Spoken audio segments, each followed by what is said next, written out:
Do you ever feel like you are the only one in your world that doesn't understand wine, that you are forever in this clueless department, that everyone around you understands so much more than you do, and you've totally fallen behind? Well, it isn't true, and I totally have your back on this one. So welcome to my channel. Thanks for joining me today.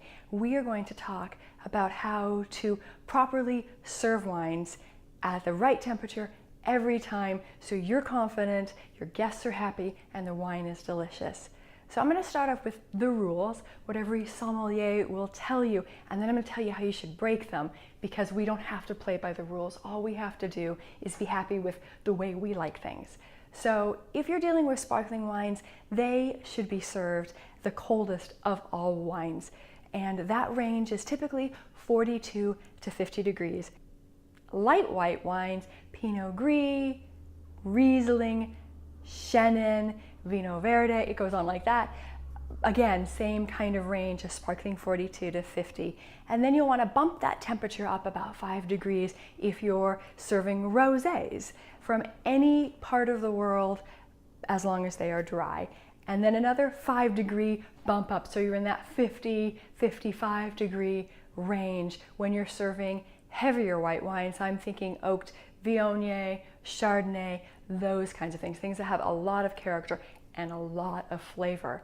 And then when you're serving red wines, they actually want to be a little cooler than you would think. I think the average thought is that if it's on your countertop, it's ready to roll. And that's not exactly the truth, and there's some reasons why. So red wines, we are taking the same kind of perspectives as we did with white wines. Things that are simpler and lighter in style are in the cooler range, and things that have a lot of character, lots of tannin, really big, we're serving at a little bit warmer temperature. So Pinot Noir, light reds like that, 50 to 55.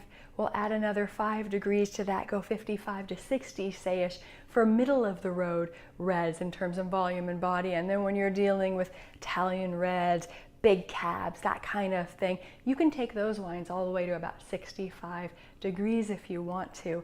So the thing that you have to consider and be concerned about is how cold the white wines. That's the biggest concern, because the colder they get, the more muted the flavors will be. So you don't want them in the 30-degree range, straight out of the refrigerator kind of thing. And then when you're dealing with red wines, when you go past that 65-degree mark for those bigger reds and a little bit lower down for less big reds, they tend to show more alcohol than fruit, which isn't necessarily the kind of thing that you're going for, because you want all that flavor and all that fruit and all that earth and all that other stuff, and not just the taste of alcohol. So this is how I typically approach serving whites and how I approach serving reds. If I've got a white wine, I'll pull it out of the refrigerator for about 20 minutes before I serve it.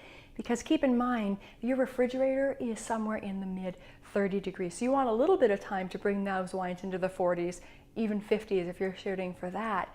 And then I typically keep my house at about 70 degrees. So I've got a bottle of wine that I just bought or had on the counter for the day because I'm planning to serve it or drink it. I'll actually put it in the refrigerator for about 20 minutes because I want to take it down from that 70-degree temperature that I keep my house at and get it more into a targeted temperature for reds. And so really that is the entire trick. The only thing you could do to improve the way that you serve wines: 20 minutes out of the fridge for whites, 20 minutes into the fridge for reds, and they'll be fantastic.